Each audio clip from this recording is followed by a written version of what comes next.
Ignition sequence starts. 6, 5, 4, 3, 2, 1, 0. Liftoff. We have a liftoff.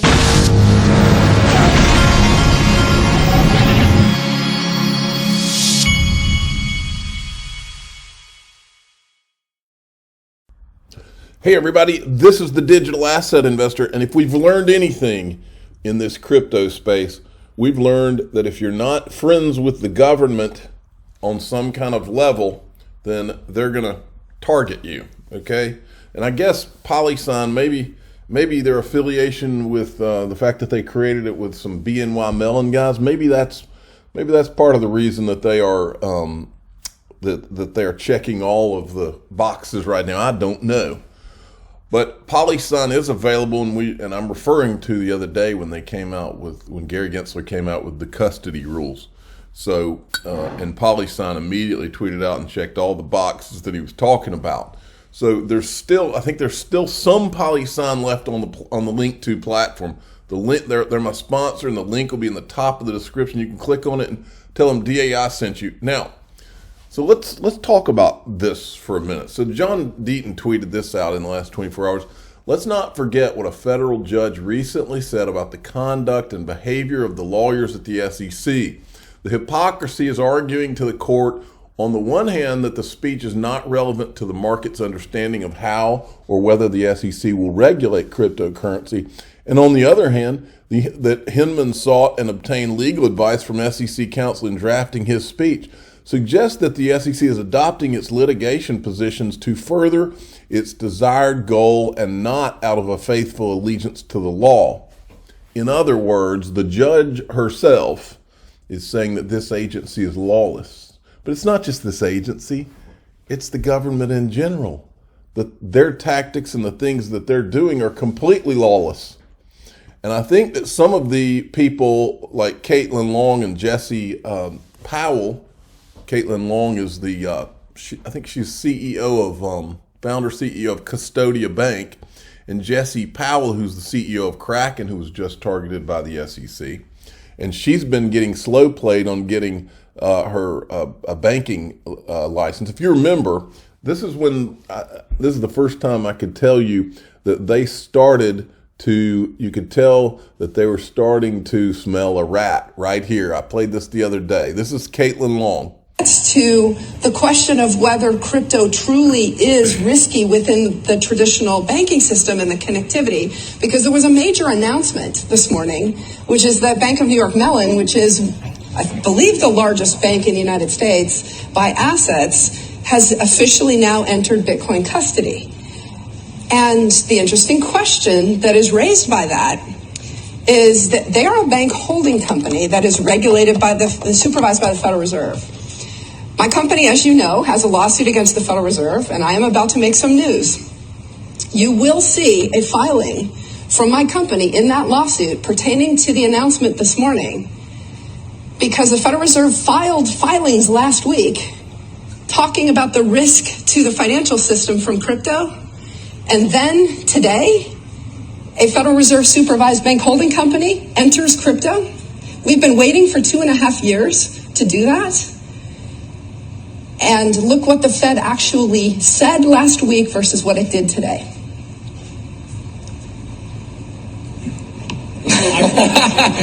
Well, no one's ever accused DC FinTech Week of having too many shy people. Not everybody on that stage smells the criminality that's going on, folks. Then there's this. This is Jesse Powell from a couple of months ago. This is when the FTX stuff was unfolding. Listen to what he says. Not so much because, FTX was critical infrastructure or anything. I think Mt. Gox was much more critical back in 2014 than FTX was today by a long shot. But politicians have been looking for an excuse to hassle us in the crypto industry. And unfortunately, here we are, the victims. And keep in mind, both of these people are people who have gone out of their way to check all the boxes and do everything the right way. These aren't criminals. These aren't people that have been trying to do nefarious things like Sam Bankman-Fried. And these are the people that are targeted. The Sam Bankman-Frieds the government works with, but these guys are targeted by the government. Get it? You know, this blow up is somehow going to be pinned on us and be used as a lever to kind of squeeze more juice out of. Now you're over the target. Crypto orange, unfortunately, and we're going to have to fight with everything we can to make sure that, you know, the narrative stays on point, which is that FTX was a scam, a Ponzi, not unlike Bernie Madoff, not unlike Theranos, and you know, just like Bernie Madoff was not an indictment of the stock market or equities, and Theranos was not an indictment of the medical profession. FTX is not an indictment of crypto whatsoever. We just happen to be the victims in this case. He could have used anything, and I hope that we all stay on message with that and make sure that this doesn't get used as an excuse to shut us down. Now check this out. So I said you're dancing around the target. The government wants to come after crypto. They did want to do that. That Elizabeth Warren and all of them made it clear. So then they start working with FTX. The government starts working with FTX. Multiple crashes happen. I put FTX initiated ? Because BitBoy said that all of the crashes were that FTX was behind all of the crashes. FTX was exposed as a fraud. Government cracks down on crypto because of the fraud that they were working with. Now, that was 2 months ago, that Jesse Powell video I just played. Well, this was yesterday. What's today's date? Let's see. Yeah, this was yesterday. He says, I have a theory. This sounds like what Charles Hoskinson called a grand conspiracy. Like when we were talking about ETHGATE. ETHGATE's bigger than FTX, by the way. I have a theory. Regulators let the bad guys get big and blow up because it serves their agenda. Destroy capital resources in the crypto ecosystem, burn people, deter adoption, give air cover to attack good actors. The bad guys are actually on side. Good guys are the enemy. And then he's retweeting this Crypto Slate article that I showed. He said, if the bad guys can run long enough without blowing up, they might just kill the good guys for you. Bad guys operate with huge competitive advantages. They suck up users' revenue and venture capital that would otherwise have gone to good guys. BG can always be jailed later. Bad guys can always be jailed later. All right. So I said, I retweeted his and I said, the White House, CFTC, Congress, SEC were all planning with FTX, just like they were with freaking the Ethereum people, ETHGATE. Are we really supposed to believe that they all missed the fraud? They didn't, folks. Dimes to donuts. And then I said, I retweeted it again. I said, Jesse Powell, FTX was a government business model like ETHGATE. Now, so remember when Charles Hoskinson, he was calling us grand conspiracy, the ETHGATE thing? Now, we weren't ugly to him just to be ugly with him. We went at him because what he was saying was not true, and we're right. We're still right. He says, honestly, he's retweeting Jesse Powell's thing. Honestly, it's starting to feel like this is accurate. Fair notice was given for many of the firms that exploded months or sometimes years prior to the events. So Charles Hoskinson is now endorsing this theory, which you could call a grand conspiracy. Okay?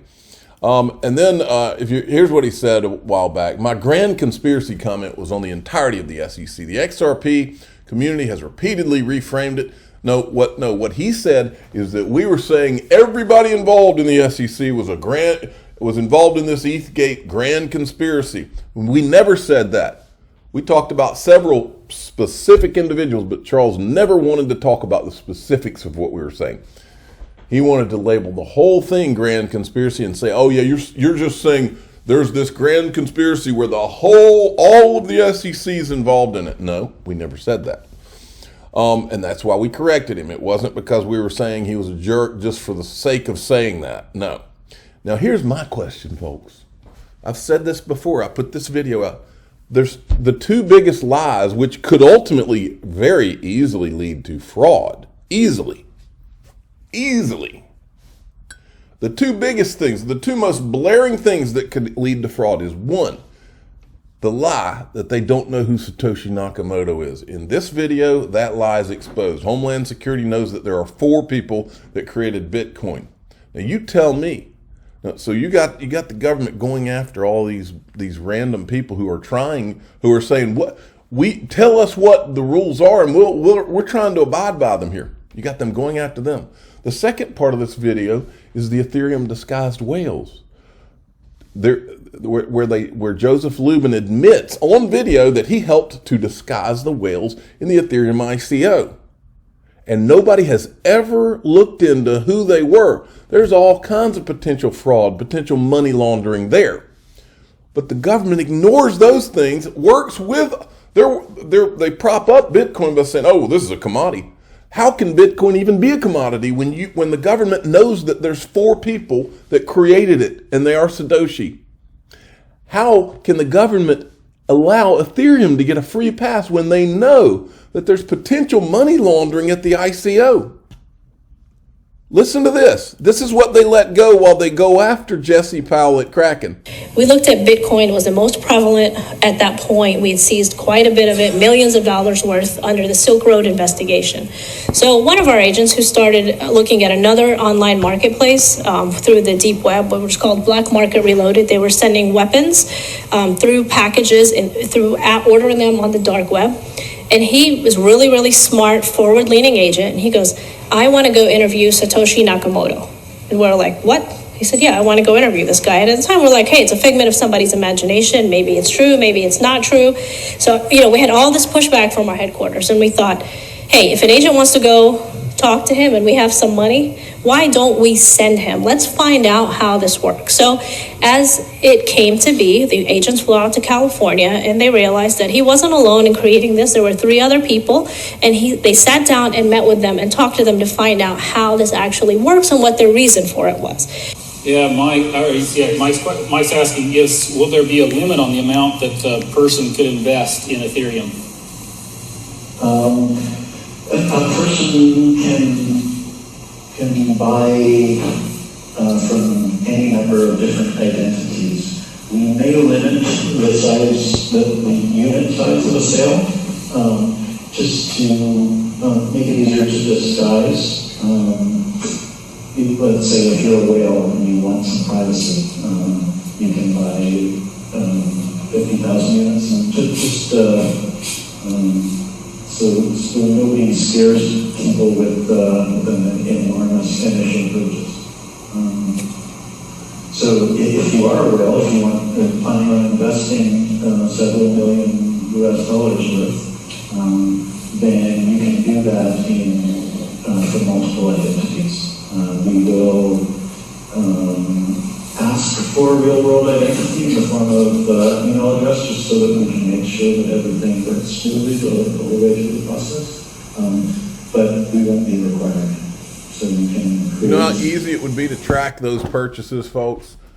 They've got the emails, folks. You telling me that the government couldn't go and get those emails from that ICO? They're completely leaving that alone, and the question is why. This guy right here, this is one of the a director at Coinbase, previously from Bridgewater, and he puts this out yesterday. The minimum investment, the 2014 Ethereum ICO, was $4. I went back and tracked the 17 people that made the minimum pledge of the sellers. The longest holdout was this. The point here is, so this guy's looking at Mickey Mouse bullcrap that doesn't matter. The same guy. And I asked him, I actually retweeted this, and I asked him, can you do this same analysis, but instead of these Mickey Mouse people that bought, the ICO, he went back and tracked 17 that had the minimum pledge. That's not the ones you want to see. What we want is that top 200 to 500 buyers, the multiple, and we want the email addresses. If they've got this, you can track it all the way back to the individuals. Because this is where the bodies are buried. But meanwhile, Gary Gensler's worried about going after Kraken for staking, and he's not going after any of the Ethereum-based staking programs. What in the world's going on? Just in Hong Kong, to allow retail investors to trade larger cryptocurrencies such as Bitcoin and Ethereum, This guy says the Saudis are buying. That's one thing that people aren't thinking about with this XRP lawsuit. You know, you shut it down in the U.S., that's not stopping anybody over in other parts of the world from buying XRP. And once this is over, for good or for bad, if Gary wants to cede the XRP ledger to the rest of the world, that's on him. I mean, so stupid. Breaking, Ripple expands into the UAE. Payments provider will use XRP. I think this is in reference to this. Wrath of Khan, a new ODL partner on the way. Ripple execs meet with whatever that is exchange, UAE, to discuss how Ripple enables money transfers, Inc. ODL using XRP. The post concludes, we look forward to collaborating. So we shall see if that uses XRP. I'm a digital asset investor. I'm not an investment advisor. This is for entertainment purposes only. Please subscribe, hit the like button, and tell your friends and family that according to this, Ripple expands into UAE. Payments provider will use XRP. Thanks for